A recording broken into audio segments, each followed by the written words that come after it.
बिस्मिल्लाहिर्रहमानिर्रहीम। नाज़रीन इकराम, सुकून की राहों के सिलसिले का एक और प्रोग्राम लेकर शहबाज शफकत मिर्ज़ा आपकी खिदमत में हाज़िर है और हमेशा की तरह हमारे साथ जनाब डॉक्टर शमीमुल हक साहब मौजूद हैं। हमारा आज का मौजू है छोटे बच्चों की जिस्मानी नशोनुमा। तो इस हवाले से हम डॉक्टर साहब से बात करेंगे। तो जी डॉक्टर साहब, पैदाइश के वक़्त हर बच्चे का वज़न एक जैसा होता है? एक तो मेरा पहला ये सवाल है और दूसरा ये है कि पैदाइश के वक़्त बच्चे को कौन सा दूध पिलाना चाहिए? अच्छा जी, और या ज़ाहिर है कि जैसे वज़न कमोबेश होता है, कोई बच्चा जो होता है वो ज़रा हैवी होता है, वज़नी होता है, कोई नॉर्मल होता है। कई वक्त से पहले जो बच्चे पैदा हैं उनका वज़न 2 किलोग्राम से भी कम होता है। तो ऐसे वज़न फ़र्क होता है, यानी कोई वालिदैन की वालदा पर, फैमिली पर भी जाता है असर जो है। शुगर के जो मरीज़ हैं, माएँ जो हैं, उनके बच्चे मोटे पैदा होते हैं। अच्छा जी।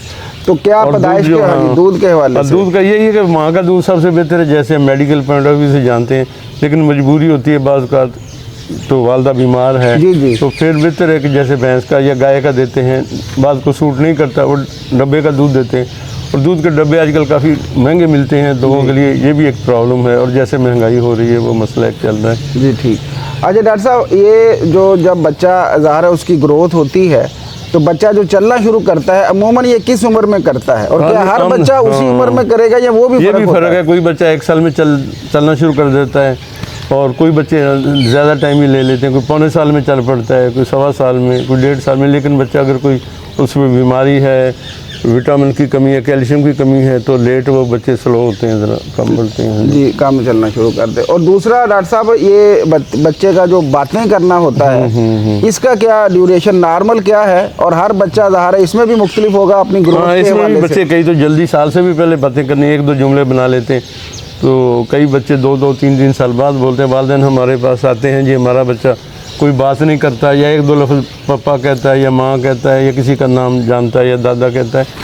तो आजकल ख़ासतौर पर देखा बच्चे लेट 3-3, 4-4, 5 साल बाद भी कई दफ़ा बोलते हैं। जी। तो वेट उसका थोड़ा सा करना चाहिए, इंतज़ार करना चाहिए कि शुरू कर देगा। परेशानी नहीं लेनी चाहिए। हाँ, बिल्कुल। अगर हो तो फिर डॉक्टर को दिखाना चाहिए। लेकिन खुराक अगर अच्छी हो और उससे अपने साथ बैठाएं बच्चों, बाकी बच्चे अगर घर में तो उनके साथ बातें करेगा तो उसको, यानी थोड़ा सा अगर लेट भी बातें करता है तो हो सकता है मतलब ऐसा हो जाता है। जी डॉक्टर साहब, बहुत बेहतर।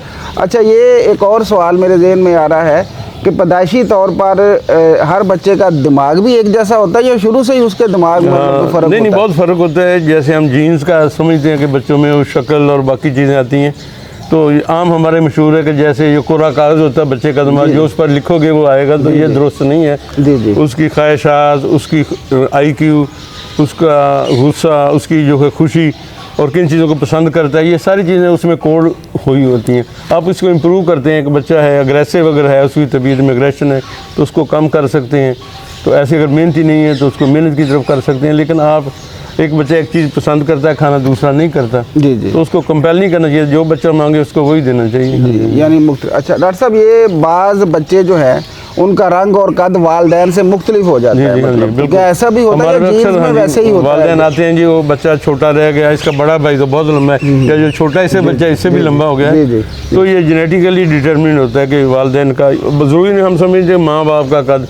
हालांकि जीन जो है वो पिछली 10 नस्लों से भी कोई ना कोई जीन आ जाता है उसमें। बहुत वालिदैन शक्ल अच्छी होती है, रंग गोरा होता है, बच्चे ज़रा गहरे रंग के आ जाते हैं। ऐसे ही कई दफ़ा वालिदैन का कलर नहीं फेयर होता लेकिन बच्चे का रंग फेयर होता है, हो जाता है। तो ये इसलिए जीन्स की वजह से वो फ़र्क होता है, इसमें परेशानी नहीं होती। और कोई ऐसी खुराक नहीं जिसको कम के कद बढ़ाने के मुख्तलिफ तरीके हैं, वर्जिश सब बेकार हैं। अलबत्ता अगर खुराक की कमी है वो पूरी नहीं चाहिए। खुराक की कमी की वजह से जो नॉर्मल जो जीन्स की वजह से उसका जहाँ तक पहुँचना चाहिए वहाँ तक नहीं पहुँचेगा।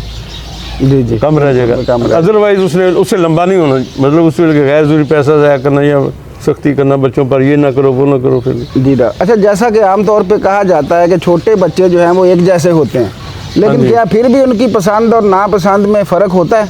हाँ जी बिल्कुल, वक्त के साथ साथ वो बदलती रहती है। जैसे कि ट्रेनिंग होती है वालिदैन की, वालिदैन ट्रेनिंग करते हैं, एक जैसी अलग ट्रेनिंग होती है, एक ही फैमिली में रहते हैं, तो फिर उसकी वजह से वो दूसरी जगह फिर बच्चे एक ही ट्रेनिंग, लेकिन वो फ़र्क हो जाता है। एक बच्चा बहुत शरीफ होता है, बात मान लेता है, दूसरा नहीं मान, एक ज़्यादा मार खाता है घर में, एक नहीं खाता, जल्दी बात मान लेता है। कई ट्रिकी होते हैं बच्चे, कई बचपन से झूठ बोलना की आदत हो जाती है, हालांकि घर में माहौल एक जैसा है लेकिन कई जो ईमानदार होते हैं ये तो हाँ। अच्छा डॉक्टर साहब, बच्चों में के अंदर मुख्तलिफ बीमारियां क्या ख़ानदान में या कज़न्स मैरिज जिसे हम कहते हैं वो करने से भी हो जाती हैं? डेफिनेटली हाँ, बहुत सारी बीमारियां ऐसी हैं जो फैमिली में ज़्यादा आती हैं, जैसे कि शुगर की बीमारी हम देखते हैं ज़्यादा, जो जिन वालिदैन में शुगर आगे बच्चों में है, या थैलासीमिया है या गोट है, इस किस्म की बहुत सारी बीमारियां हैं बच्चों में आ जाती हैं। आँखों की हर जिस्म के हिस्से की कोई ना कोई ऐसी बीमारी है जो किसी ख़ास फैमिली में ज़्यादा होती है, तो कोशिश करनी चाहिए कि आउट ऑफ फैमिली हो जाए तो बेहतर। अच्छा, ये आजकल जो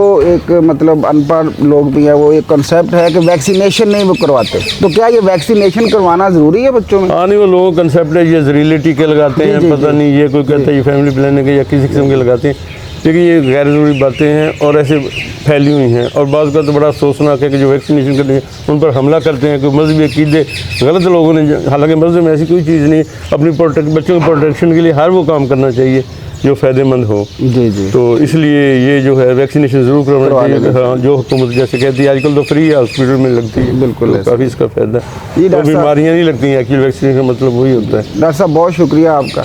तो नाज़रीन, ये था हमारा आज का प्रोग्राम। इंशाल्लाह अगले प्रोग्राम में हम बच्चों की चंद जिस्मानी बीमारियों के हवाले से हम उनका जिक्र करेंगे। तो आज तक के लिए इतना ही। शहबाज शफकत मिर्ज़ा और डॉक्टर शमीम उल हक साहब को इजाज़त दीजिए। अल्लाह हाफिज़।